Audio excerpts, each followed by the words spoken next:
सफाई नहीं रहती, गंदगी इतनी ज़्यादा रहती है। बीजेपी कहती है कि उसने बहुत काम किया है, तो वो प्रूफ करे ना क्या काम करा है। महंगाई से मारा है, कारोबार से मारा है। 400 रुपये का 350 रुपये का खरीदते थे, आज हमें वो 1100 रुपये का खरीदना पड़ता है। हमारे जीरो बिल आते हैं, तो बहुत राहत की बात है। बीजेपी का तो नाम मिटना ही चाहिए आई थिंक। पटपटगंज क्षेत्र के अंदर है, लगातार यहाँ की जो आम जनता है उनके क्या मुद्दे हैं, क्या सोचते हैं और ज़मीनी हकीकत क्या है, इस पर रिपोर्ट कर रहे हैं। मैम है कुछ उनसे बात। मैम आपका नाम क्या है? मेरा नाम तबस्सुम अकबर है। सुना। ओके, आप यहीं लोकल ही है? नहीं, लोकल तो नहीं हूँ, रमेश पाल लक्ष्मी नगर से हूँ। अभी यहाँ किसी काम से आई हुई हूँ। चलिए, लक्ष्मी नगर से हैं। यहाँ पर क्या लग रहा है दिल्ली में इस समय एमसीडी चुनाव को लेकर क्या माहौल आप देखते हैं? देखिए, एमसीडी का हाल तो सबको ही पता है, इस टाइम बहुत बुरा हाल है।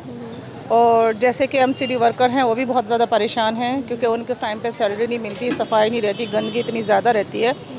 आई थिंक जब से मुझे ऐसा लगता है कि बीजेपी की सरकार है, तो मुझे नहीं लगता वो सही से संभाल पा रहे हैं। अनरिस्पॉन्सिबल लगता है मेरे को, क्योंकि जनता भी परेशान है और वर्कर्स भी परेशान है। तो बदलाव तो 100% होना चाहिए। 15 साल लगातार बीजेपी रही है और लगातार ये बोल रही है हमने बहुत काम किया है, इस बार भी हम चौका मारेंगे। उधर आम आदमी पार्टी अपनी दावेदारी तय करने के लिए तैयार है।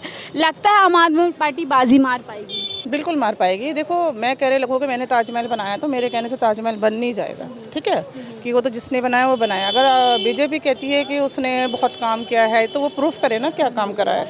सिर्फ गरीब जनता को उसने मारा है, महंगाई से मारा है, कारोबार से मारा है, हर तरह से। अगर आप देखा जाए, अगर आप सर्वे करें तो आप समझ सकते हैं कि हाँ, सिर्फ एक इंसान पे, गरीब पे सिर्फ मार पड़ी है। आज के टाइम में जो गरीब लोग हैं उनके लिए जीना मुश्किल होगा, अपने बच्चों का पेट भरना मुश्किल होगा। और ये सब जो रीज़न्स है बीजेपी की देन है, क्योंकि इससे पहले कांग्रेस थी तो मैं कहूँगी कि कभी इतनी महंगाई नहीं हो। जो सिलेंडर हम 400 रुपये का 350 रुपये का खरीदते थे, आज हमें वो 1100 रुपये का खरीदना पड़ता है। तो हमारे लिए तो ये बहुत बड़ी टेंशन की बात है। प्लस जो रिफाइंड हम 60 रुपये का खरीदते थे, आज हम उस महंगाई बढ़ी है बहुत ज़्यादा। हाँ, बिल्कुल सीधी सी बात है। देखो, अगर बीजेपी ने करा है तो ये तो बहुत अच्छा काम करा है। पेट्रोल, डीजल और हर चीज़ महंगी हो गई है, देखो। और अगर आम आदमी पार्टी को उठा के देखते हैं, कहने के लिए लोग कहते थे फ्री फ्री करके वो उसने ऐसा कर दिया। मैं कहती हूँ कहीं से अगर राहत है, हमारे ज़ीरो बिल आते हैं, तो बहुत राहत की बात है हमारे लिए, क्योंकि हम वो खर्चा बचा के कुछ और कर लेते हैं। ये समझ लो बीजेपी की मार को झेल लेते हैं।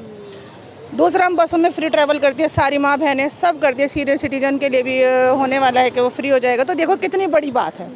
आपका स्कूल सबसे बेस्ट, आपकी शिक्षा इतनी बेस्ट हो चुकी है कि आज लोग प्राइवेट से निकाल के, मेरा खुद का बच्चा प्राइवेट स्कूल में पढ़ता था, बाल भवन में, आज मैंने उसे गवर्नमेंट स्कूल में डाला है। मैं सेटिस्फेक्शन है मेरे को, मैं सेटिस्फाई हूँ वहाँ की पढ़ाई से, हर चीज़ से। तो देखो, एक आम जनता को क्या चाहिए था, एक हॉस्पिटल चाहिए होता है, बिजली चाहिए होती है, पानी चाहिए होता है, प्लस उससे भी बढ़कर जो चाहिए था हेल्थ चाहिए होती है। आपको सब कुछ केजरीवाल जी दे रहे हैं, तो फिर आप बताइए, आपको तो आई डोंट नो, मुझे नहीं लगता कि किसी को कंप्लेंट होनी चाहिए। तो सही, देखिए काफ़ी अच्छी बात कह रही हैं कि आम आदमी की ज़रूरत यही होती है, और अगर केजरीवाल ऐसा काम कर रहे हैं तो जनता उनकी तरफ क्यों ना जाए। मैं आपसे अपने यहाँ पे जिक्र किया बीच में कांग्रेस का जब हम पक्ष लेते हैं, चाहे वो आम आदमी से या फिर नेताओं से, वो कहते हैं पिछला जितना भी काम दिल्ली के अंदर किया गया है वो मतलब कांग्रेस सरकार ने किया है। और आज आई एग्री, हम कहते हैं शीला दीक्षित जी का नाम जो है सुनहरे अक्षरों में आना चाहिए, क्योंकि जो वो कर गई हैं, इस दिल्ली को बदल गई हैं, इसका पूरा नक्शा चेंज कर गई हैं। आज जितने भी चेंजेस हैं वो शीला दीक्षित जी की वजह से हैं।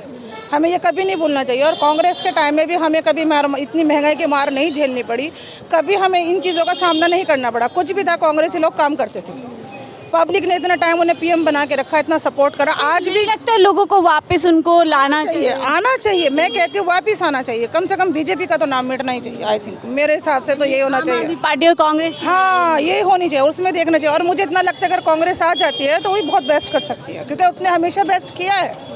ऐसा नहीं है कि नहीं किया है, सिर्फ एक जी कर रहे हैं वो। तो चलो, मैं कहती हूँ कुछ समय से आए हैं, उससे पहले तो क्या था, कांग्रेस और बीजेपी ये दो ही टक्कर थी ना। तो देखो, इतने समय जब उन्होंने काम किया तो अभी भी करेंगे अगर पब्लिक उन्हें मौका दे, क्योंकि वो आई थिंक मेरे को ऐसा लगता है कि अपनी गलतियों से बहुत कुछ सीखा होगा उन्होंने। बिल्कुल, आपने सही कहा, अपनी गलतियों से सीखा। और इसी का शायद असर है कि राहुल गांधी जी हम बहुत फ्रंट फुट पे देख रहे हैं, बहुत खुल के आ रहे हैं और पूरी अगुवाई कर रहे हैं भारत जोड़ो की। लगता है तस्वीर आने वाले समय में बदलेगी, ना सिर्फ देश में, दिल्ली में भी। देखो, मैं कहती हूँ राहुल जी एक बहुत अच्छे इंसान हैं और वो बिल्कुल बदलेगी। प्रियंका गांधी जी भी बहुत अच्छी हैं, आई थिंक वो भी बहुत कोशिश करती हैं। वो उस अस्तित्व को कहीं ना कहीं ढूंढती हैं जो उनके पेरेंट्स का है। और मैं कहती हूँ इस देशवासियों को सबसे पहले उनके पेरेंट्स की, उनके बड़ों की कुर्बानियों को भी याद रखना चाहिए। इस देश के लिए उन्होंने बहुत कुर्बानियाँ दी हैं, बहुत कुछ किया है।